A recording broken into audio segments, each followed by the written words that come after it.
Hey everybody, my name is Justin Edelman and I'm here with Nobleman Sailing Media. Today we're kicking off a new series which is prepping for Transpac.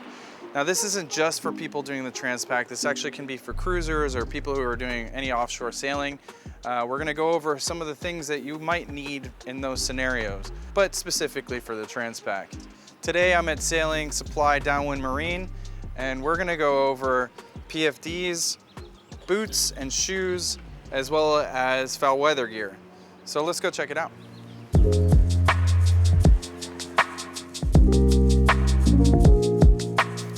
Let's start with foul weather gear. So before we get into foul weather gear, I want to tell you guys a little story. I did the 2019 Transpac and made the big mistake of going and buying the first set of foul weather gear that I could find, which unfortunately were not Gore-Tex, and I was wet and cold for pretty much the entire race. The race does get warmer as you go on, but still at nighttime it gets cold, and if your foul weather gear never gets a chance to dry, you're gonna be cold. That being said, let's talk about a couple features that are really important when you're going and buying a pair of foul weather gear. So first and foremost, on the Transpac race, you are gonna want something that will keep you dry. You are probably going to wanna go with some of the more high-end stuff. You don't necessarily need the full waterproof dry suit stuff because it does get hot. The climate does change along the way, but it is nice to have something that when there's little squalls or at nighttime will keep you warm and dry. A big key to that is going to be Gore-Tex. So make sure you get some foul weather gear with some Gore-Tex in it. A couple other features that are really important. You want to have a nice cuff here that you can tighten down in order to keep the water out. And another cuff on the outside so that you can kind of pull that over your gloves. Reflectors are really important. It is important to have a lot of bright colors because if you go overboard, you need to be able to have your crew see you. So you can see on this, there are reflectors all over this foul weather gear. It's also nice to have something that you can button up and keep your face really warm. If you're getting salt spray in your face, you can really tie this thing up so that it's blocking everything. And all you have is your eyes exposed. In most foul weather gear, there are a couple pockets that usually have some fleece lining. Your hands do get cold when you're out at sea and you're wet, so that is pretty nice to be able to warm them up a little bit if you're not wearing gloves. And even when they're a little bit wet, the fleece lining actually still does a really good job of keeping your hands warm. So that's a big plus and something I would look for in my foul weather gear doing any offshore activities. For anybody who's not familiar with outdoor activities, there's a pretty famous saying, and that's cotton kills. So remember that, because when you're layering up, it's really important to wear materials that will wick away moisture, and that will help you stay warm and dry. Layering up is also a really big key to that. You want to have a base layer, then maybe a sweater, and the foul weather gear is more of a shell. That's what's keeping the water from getting onto your clothes, onto your body. When you get into the warmer climates, you start to layer down, and in case you do run into a squall or some sort of weather out in the water, when it's warm, you still have that shell to keep you dry. And that's kind of the key when it comes to layering up with foul weather gear. Again, speaking from experience, I can tell you that having a wet butt is probably the worst thing that you can have while you're sailing across an ocean. So it is really, really important that your pants keep your bottom part of your body dry. Then you can avoid certain ailments that come from being wet, and especially wet bottom. So foul weather gear pants are a big part of that. Again, Gore-Tex is going to be your best friend for something like this. And when it comes to your bottom layers, you're also going to layer up just the same as you would on your top layers. I personally like to have this style that wraps around the back, but there are other styles of foul weather gear. Nice thing about these is that you actually can kind of take off one shoulder at a time, so that way you can layer down a little bit easier. The other pair that I was showing you, you really have to take the whole thing off your top in order to layer off. So this is kind of nice. This is probably a little bit nicer in the warmer temperatures when maybe you're getting some sea spray or a small storm and you're trying to stay dry, but also it's hot outside. So it's just personal preference at that point, and that's down to you to decide what you want. Okay, let's talk about shoes. Justin's just talked to us about wearing your jackets, pants, and base layers. How about your feet? You don't want soggy feet for 2 weeks. It'll be a pretty miserable trip. Most people, when they're going off on an ocean regatta, I recommend to them that they get a pair of offshore boots. And our favorite ones are the dewberries. Leather exterior, non-skid bottom, really important. Breathable. They've got a Gore-Tex inner lining. This. Very comfortable to wear for multiple days on end. Many of the crew members even sleep with them in their bunks because it's easier than getting them on and off. They come in a couple different styles. This is the all leather version.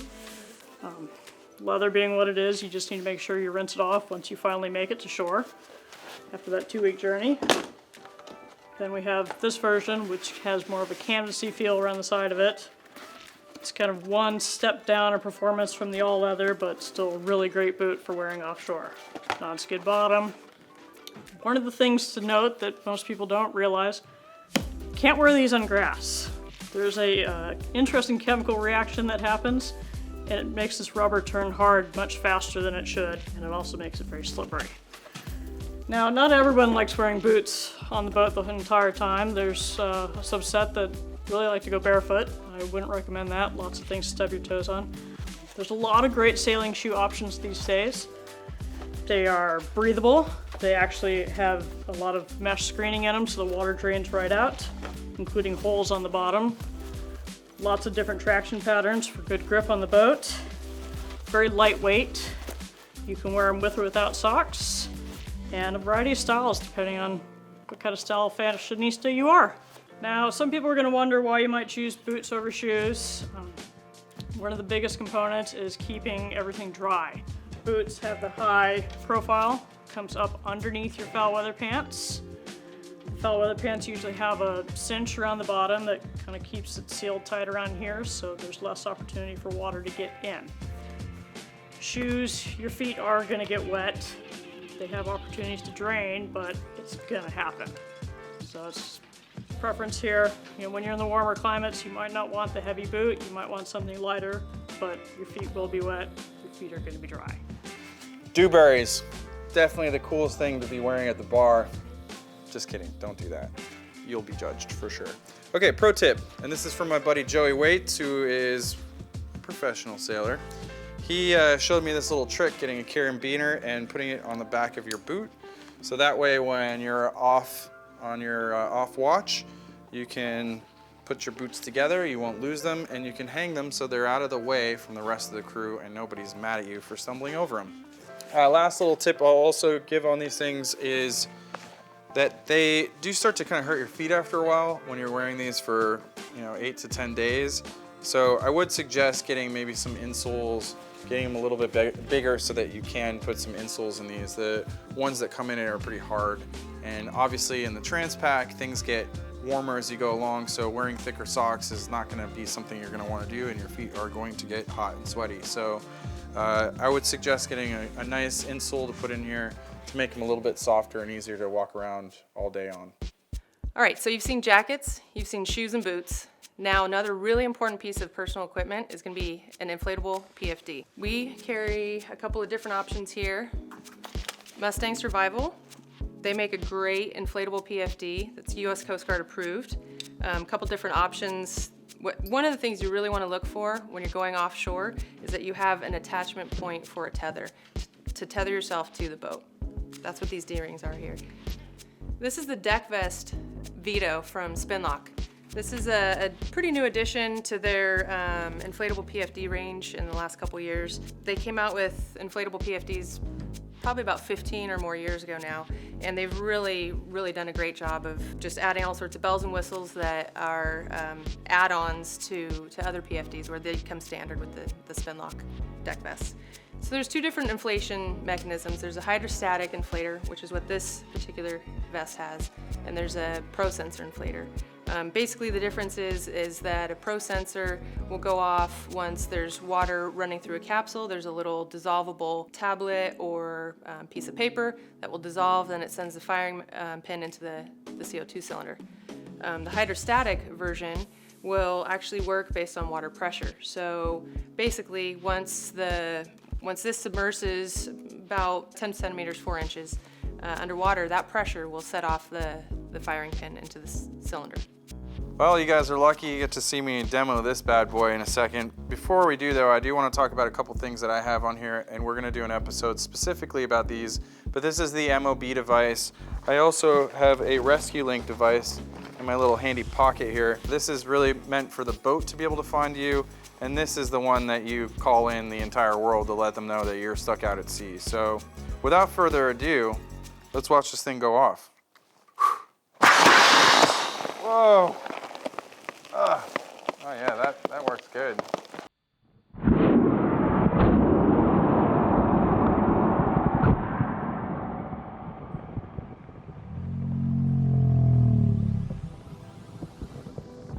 Okay, so we just saw Justin inflate his PFD. This is what it looks like after it's inflated. It's great to see it this way because you can see what all the features are. So this is the actual hydrostatic inflator here. This is going to be a manual blow-up tube. This is required on all inflatable PFDs. It will, just a couple quick puffs on it will let you inflate the vest if you need to inflate it more. The opposite is true too, that you can deflate it if you need to. Let's say the boat's capsized, you're underneath the hull, you need to get out, but you have a full bladder of air. You need to deflate it a little bit to be able to get out and underneath. So, and then re-inflate it afterwards. Comes standard with a whistle. This funny little thing here is what they call their pylon light. And that'll turn on once it hits water. You can also test it. It just provides a little bit of added visibility from, you know, if it's nighttime and there's boats looking for you, they might just see this little light from a mile away or so. You've got reflective tape here and here to be seen. The other great things is that you have a spray head that you can pull out. Nice long lanyard that you can grab and pull this over so that when you're in the water and you've got spray coming at you, you don't have to be ingesting that. So this just connects on the bottom of the bladder here and prevents a little bit of the spray from getting in your face. Still lots of holes in here for breathing, but helps you from ingesting some of the water. This right here is a leg strap. A lot of PFDs will not have these standard, but you can buy some and you can retrofit it to your PFD. Spin lock comes standard with them. This will attach, it goes between your legs. It helps keep the PFD close to your body, which has been shown to be more effective. You can see here, it says lift here. That's a lifting point for, you know, if you're grabbing your crew member from overboard, you need to grab them up onto the boat again, that's where you want to grab. Okay, some great options that you can add on are these little pouches. They're super handy. You can put your little rescue link in there or any other, you know, a knife that you want to have on you at all times. They just have these little toggles right there, and they just attach on the side to these little loops. Super easy, super handy. All right, well, thanks for watching today and letting us share a little bit of all the gear that's available out there. If you have any questions or want some more information, feel free to give us a call or check us out on our website at www.sandiegomarine.com.